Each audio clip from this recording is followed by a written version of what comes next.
Hello and welcome to another episode of Leading with Women by Egomog. Joining us today is Dr. Sara Syed Khurram. She's a doctor who founded Sehat Kahani, Pakistan's leading telemedicine platform, which remotely connects home-based female doctors to those living in its most underprivileged areas. Sehat Kahani's network of 26 e-clinics has served over 120,000 patients since 2017. It relies on nurses as intermediaries to provide a wide range of healthcare services. Sarah's pioneering work has enabled female doctors to remain in the workforce after marriage by delivering teleconsultation. Thank you for joining us, Sarah, and speaking to us. So, we would just like to set some context. We know Pakistan has over 170,000 doctors, 63% of whom are female. But we also know that only 23% of them return to the workforce after their marriages. So, tell our audiences how the platform Sehat Kahani is actually attempting to counter the doctor bride phenomena in Pakistan.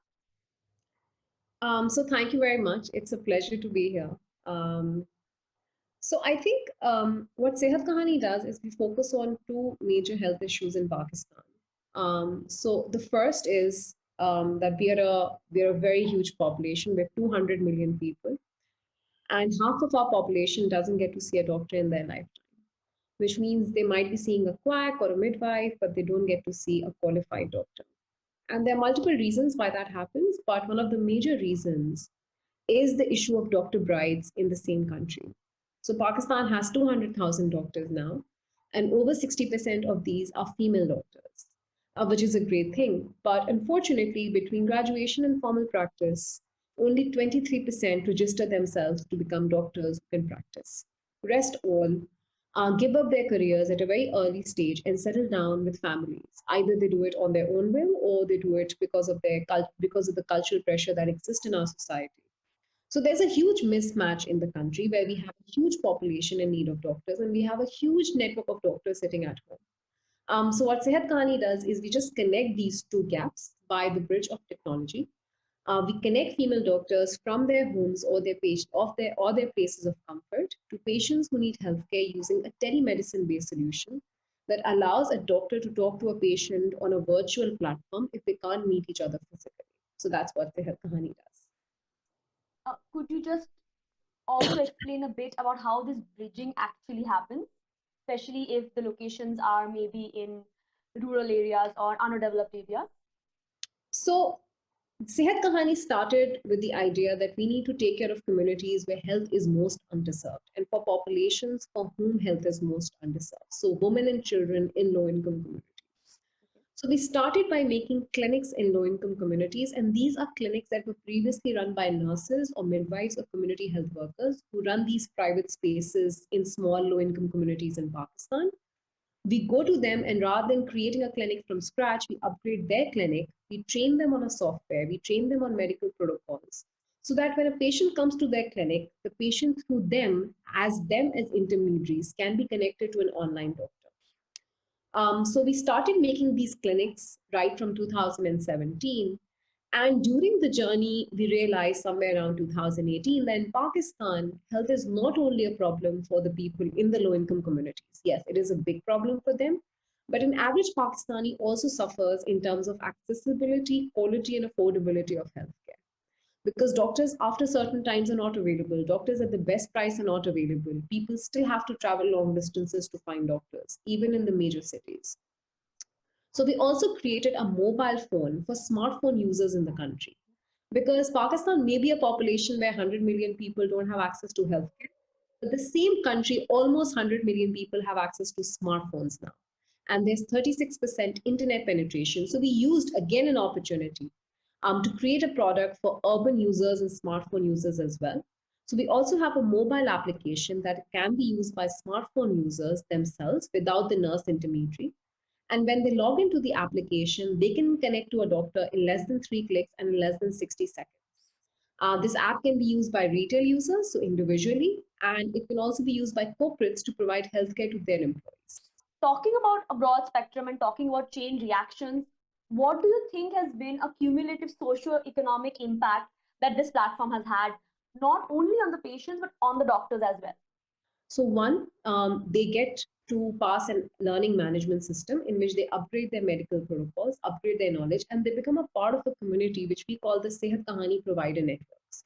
So they get access to continuous medical education, they get access to a lot of webinars, a lot of training. So they get to be in touch with their medical self and also develop a cohort of other fellow female doctors which might be going through a same. So it's an emotional community bonded together by the fact that they are female and they're medical providers. The second part is the earning part. So all the doctors who work in our clinics or all the doctors who work in an app get a compensation for doing so, depending upon the number of hours they're spending, the number of patients they're spending. And they can spend as little to 3 hours a day, 3 days a week, or 7 hours a day, 7 days a week. So we're completely flexible depending upon their schedule.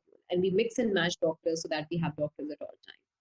So doctors make almost 50% of what they would make in a physical care setting, being at home, flexibly working within the cultural and social boundaries of their family, of the environment they're in.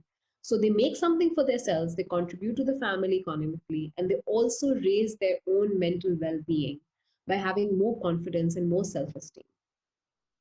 So flexibility, accessibility, these are all very important factors, which is solely possible because of this, because of telemedicine, because of the fact it is not in that location, it's not in the physical location, but it's happening over the internet, it's happening through through remote location.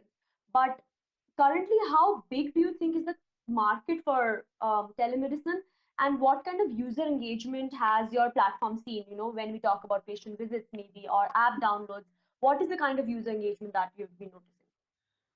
So as I said, there are 100 million people just in Pakistan who don't get to see a qualified doctor.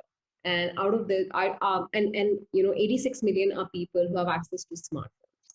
Now, if you combine these two together, or even see this simultaneously, that gives almost 50% of the Pakistani market that can access a doctor and has the mean to access a doctor on the mobile phone. In terms of the traction that we've gotten, so we're the biggest telemedicine private clinic chain in Pakistan. We have 35 clinics in all 4 provinces. So Pakistan has 4 major provinces. We are in all 4 of them, Sindh, Punjab, KP, and Balochistan. Our mobile app is pretty new, so we just launched it last year, but we've seen 150,000 downloads and 136,000 consultations on the app in terms of our retail app, and then another 75,000 on our corporate app. So we have 2 versions of the application. So in totality, 250,000 patients on the app. We've also been able to partner with the government at a federal and provincial level to provide our app during COVID times for patients to show online doctors, as well as do a follow-up for COVID-19 symptoms or treatment in case need be, to help the government test, track, and quarantine. So I think in the last 1 year, the growth of the company has been tremendous because we were able to launch a significant number of clinics. We are the only telemedicine company in Pakistan that has a 51 company corporate provider base. So we provide our service to 51 corporates as of now, which includes major pharmaceuticals, multinationals in the country. And we also have a retail base that serves patients individually. So that has been our impact so far. All of this we've done by making a network of 5,000 female doctors. So we have a network of 5,000 female doctors. No, I think that's it's a very, and I think during COVID, the fact that this app was present and the amount of traction you've gotten is impressive. Now that you know you have such kind of a hold, what are some future plans or objectives that you have for Sehat Kahani? See, I think there is a massive market in Pakistan in terms of primary healthcare. So I'll talk about 2 verticals of business separately. Health in Pakistan starts from primary healthcare, secondary healthcare, tertiary healthcare. And there are government-led spaces for all of these modes of management. But unfortunately, because the primary healthcare units or dispensaries, as we call them in the country, as they're located in a more rural area, and a lot of doctors are hesitant to go to rural areas and work, specifically the female doctors. Again, the issue being that we don't have enough working doctors in the country, a lot of these basic healthcare units or dispensaries are dormant.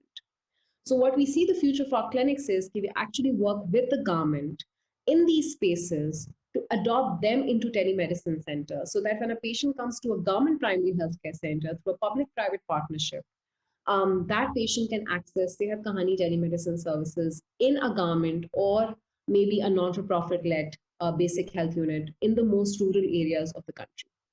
But I think the biggest challenge and the biggest work that we have to do is to make sure that every person who has this device in Pakistan, the retail user, they know that they can have access to a doctor in their mobile.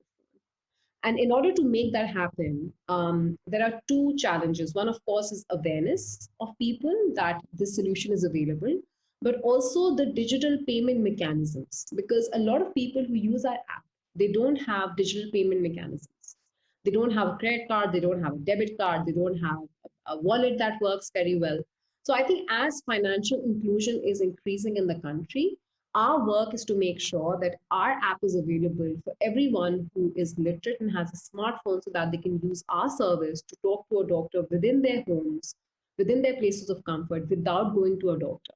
And that is when I believe that the market of telemedicine in Pakistan will pick up, and we will see a boost in telemedicine in country and also in usage of apps like Sehat. You did speak a lot about the government support that you have been getting. And even though that's commendable, we do have to point out the fact that in Pakistan, the government expenditure on healthcare is a mere 1.1% or maybe a bit more.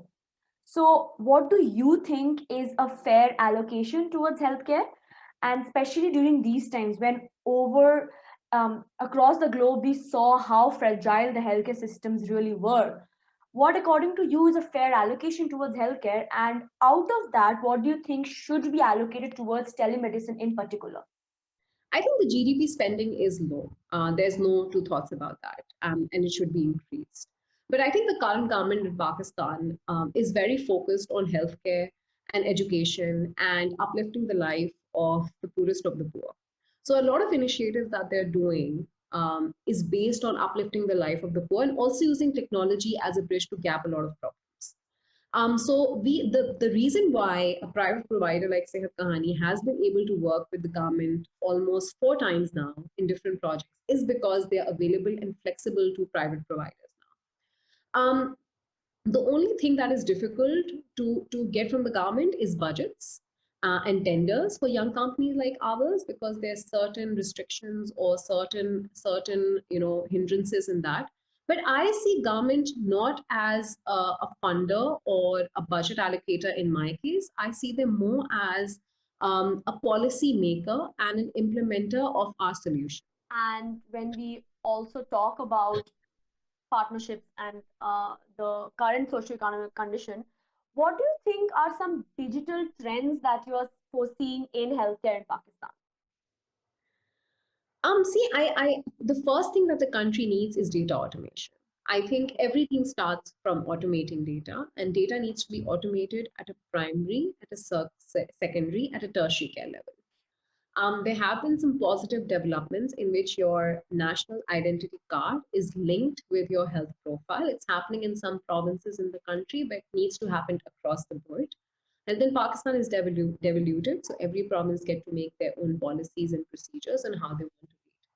But I think the first thing we need to do is the patient should have access to their history, and their history needs to be universally accessible in all the private or public hospitals that they do.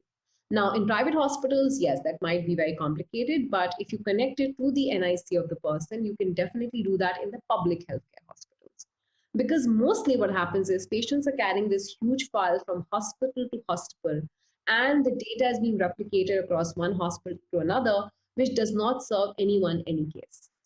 So that's the first trend that I am seeing happening in Pakistan and also should be happening. We need to have data because that data is going to give us so much insight on what solutions we need to work on next.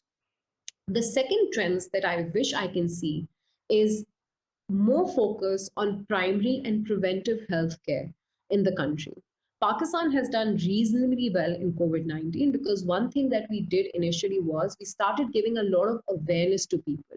So people in the low income communities, people who live in the rural villages, they even knew that they need to wash their hands, they need to wear a mask, and need to maintain social distance. Why? Because the government created awareness after awareness in the minds of people. And that gave us extremely good case study that if this can happen for COVID, why can't it happen for tuberculosis or malaria or diarrhea or so many of those diseases with which we have been grappling in the past and patients don't understand what to do and how to save themselves. So one trend is focusing on preventive healthcare. And third is, I think one trend that I would love to see is how we increase the capacity of our existing healthcare infrastructure. So doctors, yes, are short, but Pakistan has a peripheral healthcare workforce in the terms of midwives, in terms of dispensers, in terms of nurses, and these are not being used to their full capacity. We need to increase their capacity building. We need to make them more aware of the recent medical protocols so that they can fill the gap of doctors in the low-income communities. They can be coupled with doctors like our platform does, but unless and until we empower these women in the communities who are present in providing healthcare as it is, we won't see a lot of change. So these are some of the trends that I wish I can see in the Pakistani healthcare market so that we can solve the healthcare problem. Um, as a final question, because you actually did cover a lot of things. You covered how data needs to be integrated, how we need to make sure that consulting happens first, and as you've always been saying, accessibility has to be improved. So we do know that Sehat Kahani is a social enterprise. What have been your insights into raising capital as a woman founder? It has been challenging, and there are multiple reasons for it. I think the Pakistani entrepreneurial market is very new. There are a lot of angel and younger VC funds in Pakistan. And telemedicine is a space which pre COVID was not really thought as a space that would boom in the next 5 years. When COVID came in, that is when people realized that, oh, telemedicine and digital health is such a big problem solver for the world because it has made so many processes so much easier. So many telemedicine regulations got passed in so many countries where we didn't think that it would be passed. So I think now people realize the value of telemedicine. Now people realize the value of digital healthcare. So that has become easier. We raised our seed round of funding in 2018. We just completed our pre-series A round of $1 million. It took us a longer time as compared to a male counterpart because there are some cultural issues in Pakistan where people think women can't handle money or they're not serious enough or they have families, etc. But I think our journey of raising investment was challenging because A, we're working in a nascent market. B, we have very limited number of female founders in the country and very limited number who have raised beyond a seed round funding. But at the same time, I feel that although the Pakistani industry is small, we are suddenly seeing, despite that it was COVID, despite that it was, the funding went dry in so many areas, we have seen a lot of good investments happening in Pakistan because we are just adapting to technology now in e-commerce, in telemedicine, in fintech. So I have seen a positive upward trend in the entrepreneurial sector, and I'm sure that for the forthcoming female entrepreneurs in Pakistan, I think the journey would be a little easier.